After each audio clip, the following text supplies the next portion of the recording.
கண்ணியத்திற்குரிய பெருமகனார் காயிதம் இல்லத் அவர்களுடைய பிறந்த தினம் தன்னுடைய மதச்சார்பற்ற தன்மையாலும் அப்பழுக்கற்ற நேர்மையாலும் இந்திய மக்கள் அனைவரின் மனதிலும் இடம்பெற்ற ஒரு உயர்ந்த தலைவராக வாழ்ந்தவர் கண்ணியத்திற்குரிய காயிதம் இல்லத் பெருமகனார் அவர்கள். அவர் வழிவந்த முஸ்லீம் லீக் அதனுடைய இன்றைய தலைவராக இருக்கக்கூடிய மரியாதைக்குரிய பேராசிரியர் காதர் மொய்தீன் சாஹிப் இன்றைக்கு முஸ்லீம் லீக் அமைச்சரவையில் இடம்பெற்றிருந்தாலும் கூட பல்வேறு காரணங்களை அதற்கு அவர்கள் சொல்கிறார்கள். கவர்னர் ஆட்சி அமைந்துவிடக்கூடாது, நாட்டில் நிலையான அரசு வேண்டும் என்று பல்வேறு காரணங்களை சொல்லி முதலில் அவர்களுக்கு ஆதரவை அளித்தார்கள். பின்பு அமைச்சரவையிலும் இடம்பெற்றார்கள். அதை பற்றி எந்த விமர்சனமும் இல்லை. ஆனால் அவர் பேசுகின்ற பேச்சு ஏதோ விஜயினுடைய ரசிகர் மன்ற தலைவர் போல் இருப்பது உண்மையிலேயே இஸ்லாமியர்களை மிகவும் சங்கடத்துக்குள்ளாக்குகிறது. இவரும் ஒரு மதிக்கத்தக்க தலைவராக, தமிழகத்தில் மதிக்கக்கூடிய தலைவராக இருந்தவர்.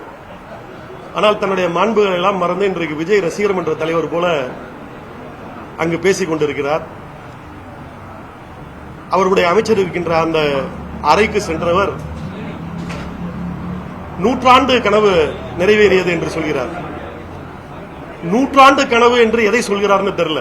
நூற்றாண்டுகளா இஸ்லாமியர்கள் இங்க அதிகாரம் இல்லாம இருந்தாங்க அப்படின்னு சொல்றாங்கிறது தெரியல. அப்படியே பார்த்தாலும் காமராஜரினுடைய அமைச்சரவையில் மஜீத் அவர்கள் அமைச்சராக இருந்தார்.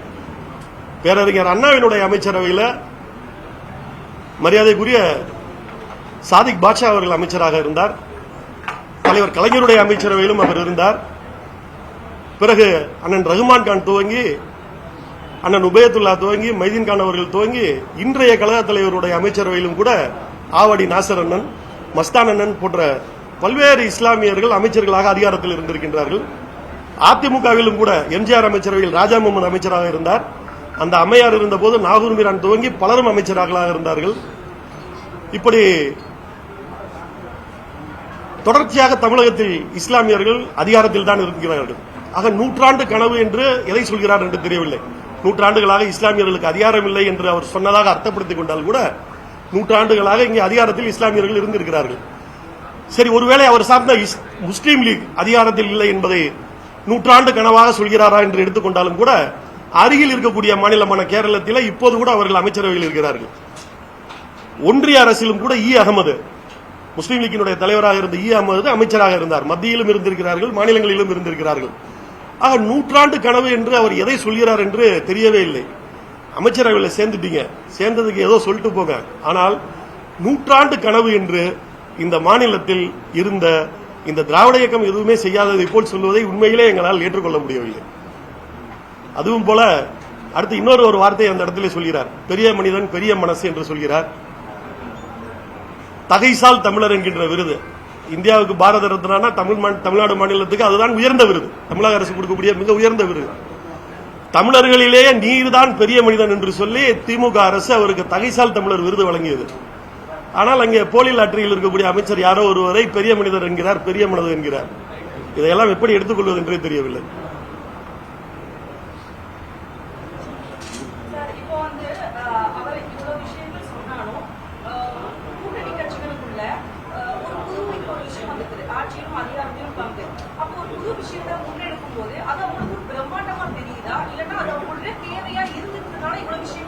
இல்ல இல்ல, அதாவது என்னன்னு கேட்டீங்கன்னா, தேர்தலுக்கு முன்பே நடிகர் விஜய் சொல்லிட்டாரு, என் கூட கூட்டணியில வந்து ஆட்சியில பங்கு உண்டுன்னு சொல்லிட்டாரு. அதிகாரத்தில் பங்கு வேணும், ஆட்சியில பங்கு வேணும், அதுதான் எங்களுடைய நோக்கம் இவர் நினைச்சிருந்தா அப்பவே போயிருக்கணும். எங்களை பொறுத்தவரை மத்தியில் கூட்டாட்சி, மாநிலத்தில் சுயாட்சிங்கிறத சொல்லிட்டு தான் நம்ம வந்து தேர்தலில் நிக்கிறோம்.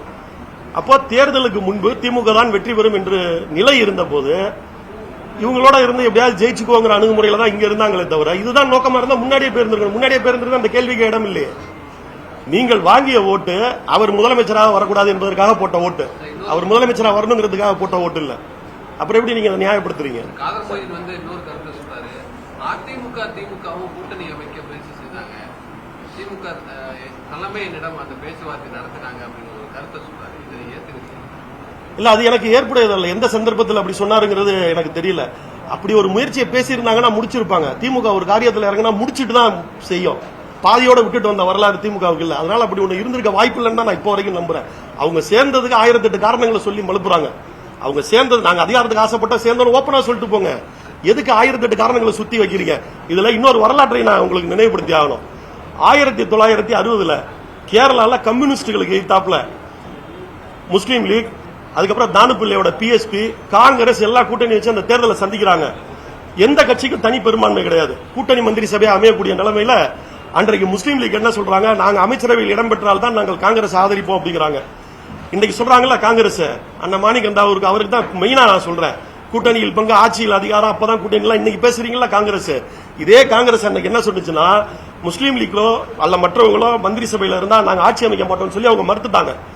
பிறகு பிற்பாடு என்ன ஆகுது அப்படின்னு சொல்லி கேட்டீங்கன்னா, வெளியில இருந்து நாங்க மந்திரி சபையில இடம்பெறாம தானுப்பிள்ளை ஆதரிக்கிறோம்னு காங்கிரஸ் சொல்றாங்க. எப்ப 1960 அதுக்கு அவங்க வச்ச கோரிக்கை என்னன்னு கேட்டீங்கன்னா, ஒரே ஒரு நிபந்தனை, கோரிக்கை நிபந்தனை. என்ன நிபந்தனைனா, முஸ்லீம் லீக்கை மந்திரி சபையில சேர்க்கக்கூடாது, சேர்க்கலன்னா தானுப்பிள்ளையை நாங்க ஆதரிக்கிறோம் அப்படின்னு. அன்றைக்கு காயிதே மில்லத் என்ன முடிவெடுக்க போறாருன்னு நாடே எதிர்பார்த்துச்சு. அன்னைக்கு காயிதே மில்லத் என்ன முடிவெடுத்தாரு தெரியுமா? மந்திரி சபையில சேர்றது இல்லைங்கிற முடிவெடுத்தாரு. ஒரு ஸ்திரமான அமைச்சாக அமையணுங்கிறதா என்னுடைய நோக்கம். மீண்டும் ஒரு தேர்தல் அந்த நாட்டில் வந்துடக்கூடாது. அதற்காக நிபந்தனையற்ற அந்த அரசு ஆதரிக்கிறேன்னு சொன்னவர் காகிதம் இல்ல, ஓடி போய் சேர்ந்தவர் இல்ல. உங்களை மாதிரி அவர் வழி வந்தவர்னு நீங்க சொல்லிக்கிறது அசிங்கம். ஐயுஎம்எல் மாதிரியான கட்சிகள் இப்போ தாவேக பக்கம் போறதுனால திமுகவுக்கு வர வேண்டிய இஸ்லாமியர்களுடைய வாக்கு வங்கிகள் ஏதாவது பாதிப்பு ஏற்படுமா ஃபியூச்சர்ல சார்? அதாவது அவங்க ஐயுஎம்எல் போயிட்டதுனால இஸ்லாமியர்கள் வாக்கு திமுகவுக்கு பாதிப்பு. வாக்கு வங்கி உங்களுக்கு இருக்கக்கூடிய அந்த ட்ரெடிஷனல் கிளாசிக்கல் இஸ்லாமியர் வாக்கு வங்கி அங்க மைக்ரேட் ஆயிருக்கு. ஒன்னு சொல்ற வச்சுங்க, முஸ்லீம் லீக் அங்க இருக்கு. முஸ்லீம்கள் எப்போதும் திமுகவோட தான் இருக்கிறாங்க. நான் இன்னொரு உதாரணத்தை சொல்றேன். தொடர்ச்சியாக 3 தேர்தலை நாடு சந்திக்க முடியாதுங்கிற நிலைமையில அன்றைக்கு திமுக வாஜ்பாயோட கூட்டணி வச்சுச்சு.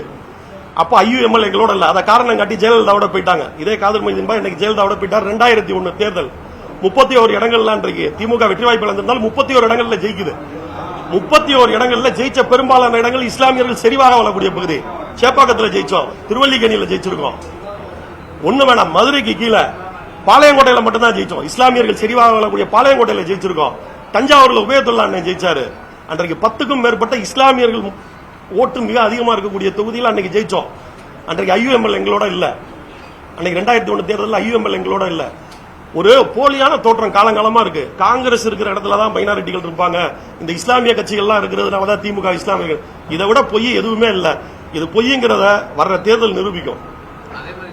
தேர்தல் முடிஞ்சதுக்கு அப்புறம் பேராசிரியர் தலைவரோட திமுக தலைவரோட பேச்சு கேட்டுதான் நாங்க நடக்கணும். வித்தின் ஒரு 10 daysல அதோட மாற்றங்கள் என்ன? ஏன்னா அவங்க 2 எம்எல்ஏக்கு நடுவுலயே நிறைய குழப்பங்கள் இருக்கு. அதாவது ஷாஜகானுக்கும் இப்ப இருக்க மினிஸ்டருக்குமான குழப்பங்கள் இல்ல. அவங்களோட உட்குழப்பத்துக்குள்ள நான் போகல. 10 நாளைக்கு முன்னாடி திமுகவோட அன்றும் இன்றும் இருந்தோம், இன்றும் இருக்கிறோம், என்றும் இருப்போம், இது ஒரு கொள்கை கூட்டணி அப்படி எல்லாம் பேராசிரியர் சொன்னாங்க. இந்த 10 நாள்ல என்ன மாற்றம்ன்றதை நீங்க கேக்குறீங்க. என்ன பொறுத்தவரை நான் என்ன நினைக்கிறேன்னா, பேராசிரியர் பல சந்தர்ப்பங்களில் சொல்லிக்கிறார். திராவிட முன்னேற்ற கழக தலைவர் அவர் என்னுடைய சகோதரர் மாதிரி, அவர் என்னுடைய சகோதரர் தலைவர் அப்படிதான் சொன்னார். அவர் ஒரு அண்ணன் மாதிரி தான் வச்சிருந்தார்.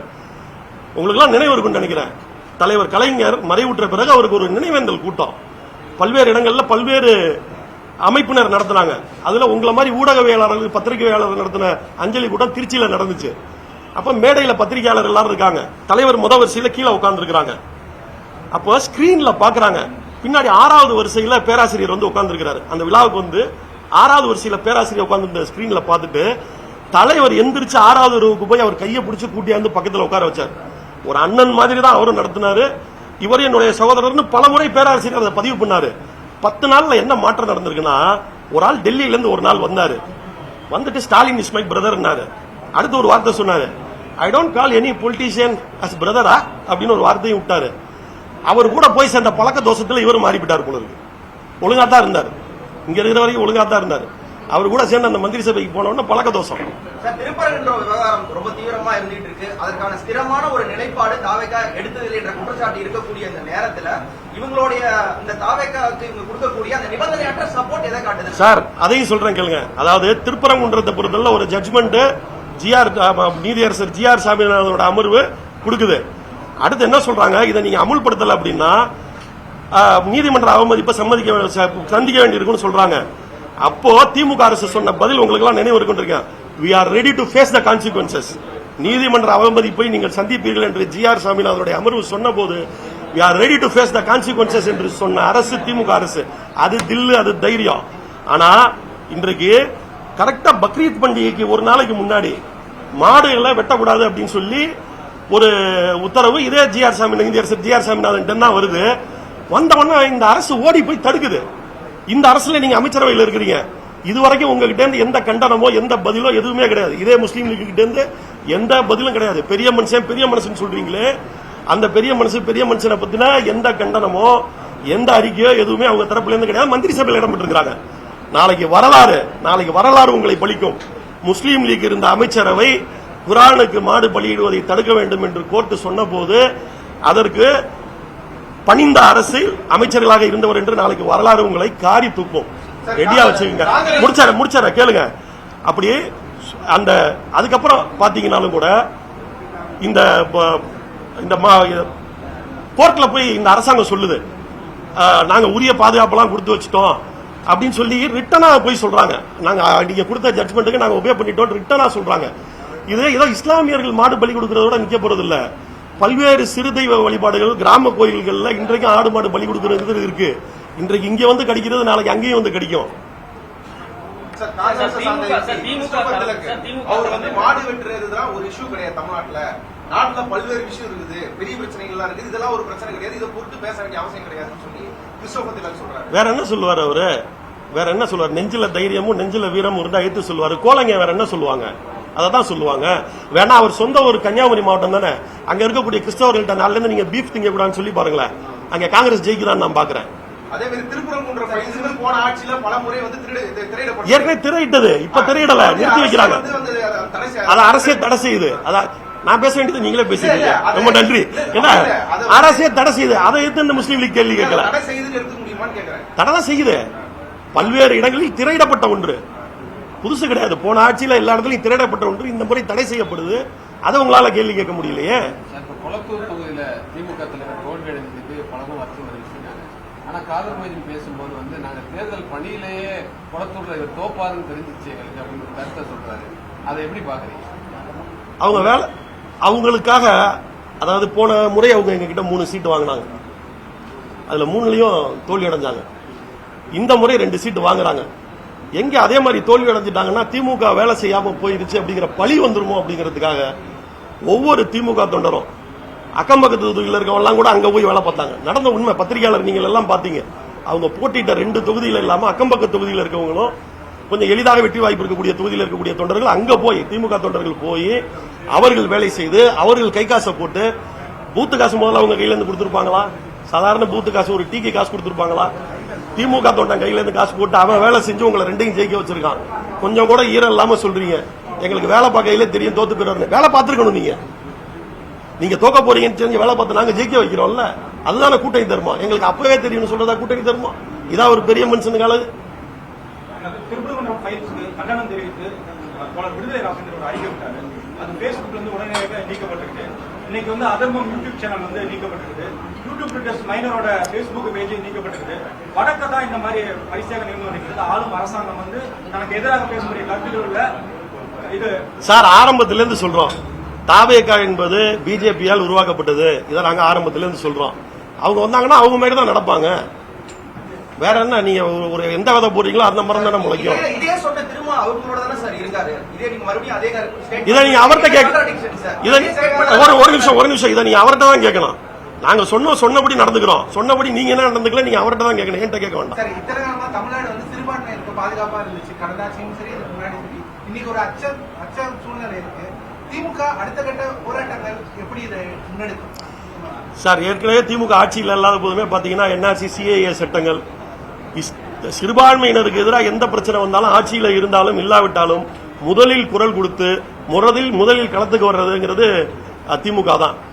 இன்றைக்கு இருக்கக்கூடிய எதிர்க்கட்சி தலைவர் மாண்புமிகு உதயநிதி ஸ்டாலின் அவர்கள், அவரோட போராட்டம், அவரோட முதல் கைதுங்கிறதே இந்த சிஏஏ இதப்போ நடந்ததுதான். உங்களுக்கே தெரியும், சிறுபான்மையினர் சம்பந்தப்பட்டதுல அவரோட முதல் இதே நடந்தது. அது மாதிரி திமுக என்றைக்கும் சிறுபான்மையினர் இல்ல, பாதிக்கப்படுபவன் எவனாக இருப்பானோ அவன் பக்கம் திமுக நிற்கும். ஐயோமல் எடுத்த அமைச்சர்கள் இடம்பெறக்கூடிய அந்த முடிவை வந்து திமுக சொன்னாங்க. ஏன்னா கூட்டணியில நீண்ட காலமா இருந்தவங்க நட்பு ரீதியா அந்த மாதிரி விஷயங்கள்லாம் வேற இங்க இருந்ததா இல்ல எதுவுமே சொல்லாம வெளியில போயிட்டாங்க? சொன்ன மாதிரி தெரியல. ஆனா அவங்க என்ன சொல்றாங்கன்னா, நாங்க அங்க போறோம், ஆதரவு கொடுக்கிறோம், நாங்க கூட்டணியில இருக்கிறோம், நாங்க போறோம், ஆதரவு இருக்கோம், அமைச்சரவையில் இருக்கோம், ஆனா கூட்டணியா அங்க இருக்கிறோம், கொள்கை ரீதியா அங்க இருக்கோம்லாம் டயலாக் விட்டாங்க. இன்றைக்கு பிரவீன் சக்கரவர்த்தி இந்த கூட்டணிக்கு ஒரு பேர் ஏதோ வச்சிருக்காரு, சமூக நீதி முற்போக்கு கூட்டணி ஏதோ ஒன்று ட்வீட் போட்டிருக்காரு, வரையில பார்த்தேன்.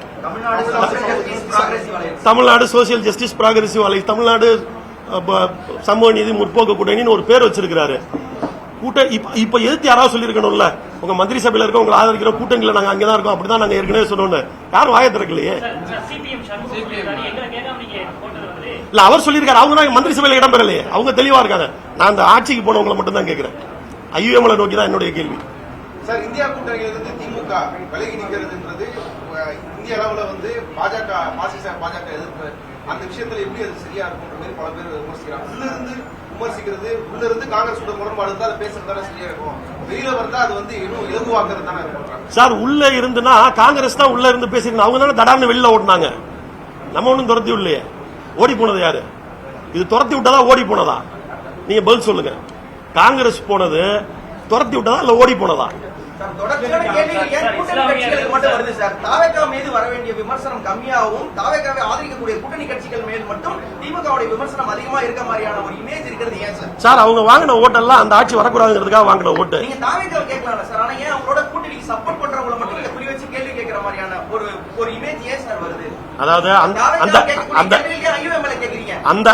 அந்த அவங்கள பொறுத்தளவுல தலைவர் தெளிவா சொல்லியிருக்காரு, உங்களுக்கு உரிய நாட்களை தருவோம், எல்லாத்தையும் கத்துட்டு அப்புறம் பண்ணிக்கலாம்ன்றதை சொல்லியாச்சு. எங்க கூட இருந்து எங்களுக்கு துரோகம் செஞ்சவங்கள நாங்க கேள்வி கேட்க முடியும்.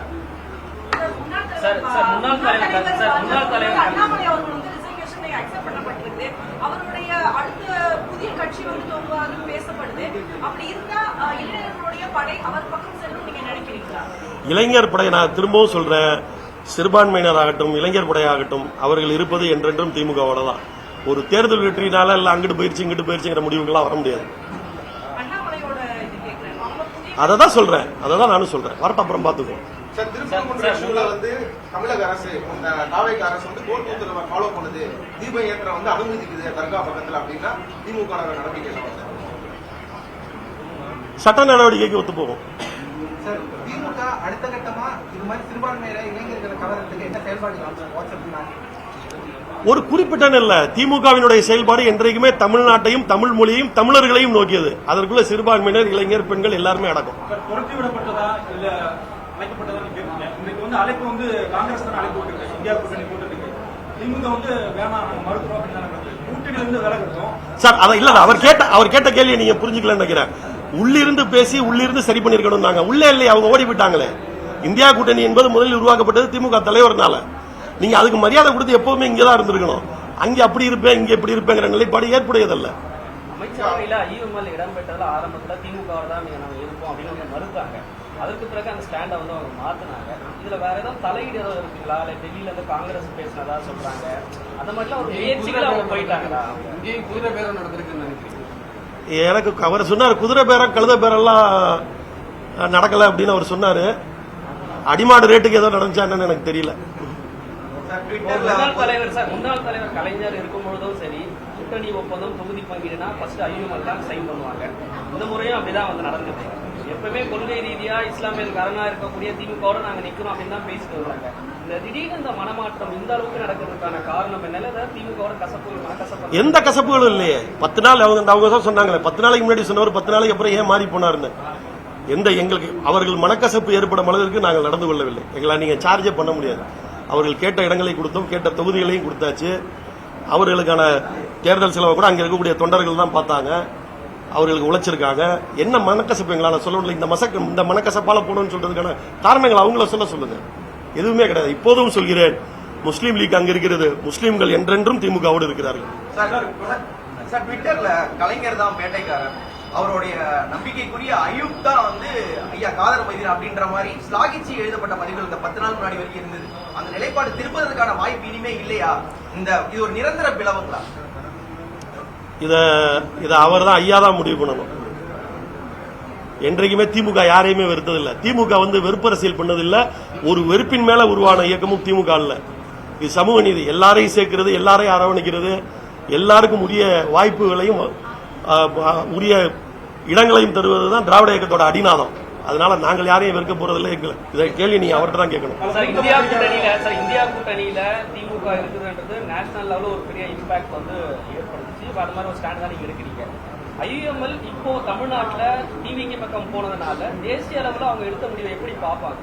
IUML எடுத்த முடிவை என்ன தாக்கம் ஏற்படுத்தும் நீங்க நினைக்கிறீங்க? நான் திரும்பவும் சொல்றேன், முஸ்லீம் லீக்னு பேர் இருக்கிறதுனால எல்லா முஸ்லீம்களும் அங்க இருக்க மாதிரி நினைச்சிட்டு கேள்வி கேட்கறீங்க.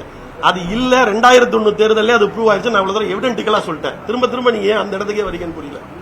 திமுக வந்து தனித்து விடப்படுது, அது பாஜகவை நோக்கி நகர்கிறது. பாஜக திமுக கூட்டணி எதிர்காலத்தில் அமையலாம்னு பலர் வந்து ஆரம்பம் சொல்றாங்க. இது உங்களோட 2 கோடி பேர் இருக்க இயக்கம் தனித்து எங்க விடப்படும்? 2 கோடி பேர் இருக்க இயக்கம் அது தனித்து விடப்பட்டுன்னு எப்படி சொல்றீங்க? இல்ல, அரசியல் ரீதியாக கூட்டணி கட்சிகள் வழக்கமா கூட்டணியோட தான் திமுக நின்று வரும் தேர்தலில் வந்து கூட்டணி கட்சிகள் இல்லைன்னா அதாவது எல்லா தரப்பினரின் குரலும் ஒலிக்க வேண்டும் அப்படிங்கறதுக்காக தான் கூட்டணியில பலரையும் வச்சிருந்தோமே தவிர அவங்களோட ஓட் ஸ்ட்ரென்த் என்னன்றது எல்லாத்துக்குமே தெரியும். யார் ஸ்ட்ரென்த்ல யார் ஜெயிச்சான்றதும் தெரியும்.